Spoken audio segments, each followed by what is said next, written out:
ഞാൻ ഇപ്പോഴും ഓർക്കുന്നു. ഈ സ്വപ്നം കണ്ട് 2 നാളുകൾക്ക് ശേഷം യാദൃച്ഛികമായി ഡോക്ടർ ജോനാഥൻ്റെ വെബ്സൈറ്റ് കാണുകയുണ്ടായി. അതിൽ അദ്ദേഹം തൻ്റെ റിസർച്ചിന് വേണ്ടി കണ്ടെത്തിയ ബംഗ്ലാവ് കണ്ട് ഞാൻ ഭയന്നുപോയി. സ്വപ്നത്തിൽ ഞാൻ കണ്ട അതേ ബംഗ്ലാവ് കണ്ടതും എന്നിലെ റിപ്പോർട്ടർ മനസ്സിൽ ഞാൻ ഉറപ്പിച്ചു, അദ്ദേഹവുമായിട്ടൊരു കൂടിക്കാഴ്ച ഉണ്ടാക്കണമെന്ന്. സ്വപ്നത്തിനും യാഥാർത്ഥ്യത്തിനും ഇടയിലുള്ള ഒരു അസാധാരണ കൂടിക്കാഴ്ച.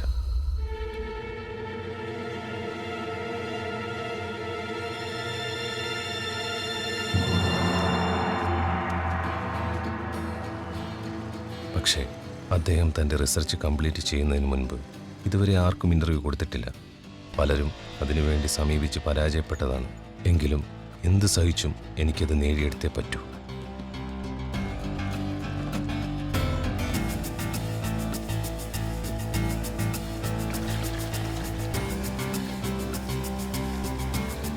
അതിനുവേണ്ടി അമാനുഷ്യ ശക്തി എന്ന് പറയുന്നതൊക്കെ ഒരുതരം ആൾക്കാരെ പറ്റിക്കലാണെന്നും അന്ധവിശ്വാസത്തിന് കാരണം ഭയമാണെന്നുമുള്ള റസലിൻ്റെ വാക്കുകളെ ഞാൻ എൻ്റെ വാക്കുകളാക്കി ഫേസ്ബുക്കിലിട്ടു.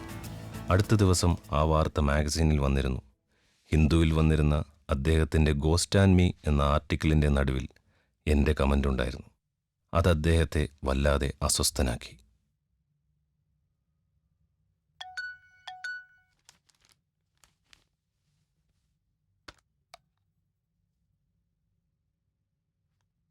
We will meet tomorrow evening at 6 o'clock.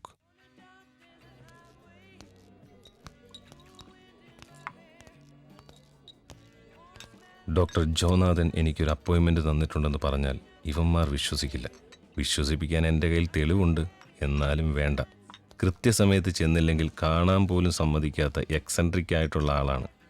മറ്റൊരു തരത്തിൽ പറഞ്ഞാൽ വേറൊരു പിശാച്.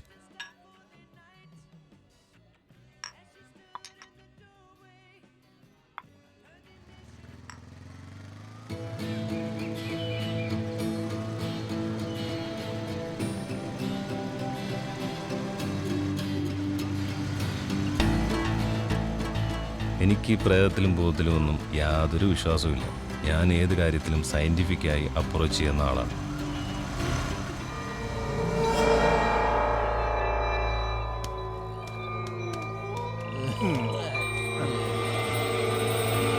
ഇവിടെ ആരും ഉണ്ടെന്ന് പറഞ്ഞിട്ട് ആരും കാണുന്നില്ലല്ലോ. എങ്ങനെ കാണാനാ? ഉള്ളിലിരിക്കുന്ന 2 പെണ്ണുങ്ങളുടെ പ്രേതമല്ലേ, അത് കല്യാണം പോലും കഴിക്കാത്തത്.